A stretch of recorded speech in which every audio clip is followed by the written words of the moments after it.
ফরিদপুরে হাম রুবেলা টিকাদান কার্যক্রম শুরু হয়েছে।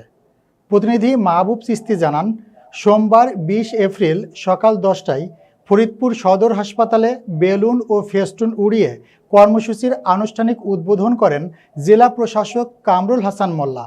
ক্যাম্পেইনের আওতায় ৬ মাস থেকে ৫ বছর বয়সী সব শিশুকে ইপিআই টিকাদান কেন্দ্রের মাধ্যমে ১ ডোজ হাম রুবেলা টিকা দেওয়া হবে। সিভিল সার্জন ডাক্তার মাহমুদুল রহমানের সভাপতিত্বে অনুষ্ঠানে পুলিশ সুপার মোহাম্মদ নজরুল ইসলাম, জেলা বিএনপির সদস্য সচিব AK Kibria Swapan, deputy civil surgeon Shah Mohammad Badruzzoza, Kotwali থানার ওসি মোহাম্মদ শহীদুল ইসলাম, জেলা স্যানিটারি ইন্সপেক্টর মোহাম্মদ বজলুর রশিদ খান সহ সংশ্লিষ্ট কর্মকর্তারা উপস্থিত ছিলেন। পরে শিশুদের মাঝে টিকা প্রদানের মধ্য দিয়ে আনুষ্ঠানিকভাবে কার্যক্রমের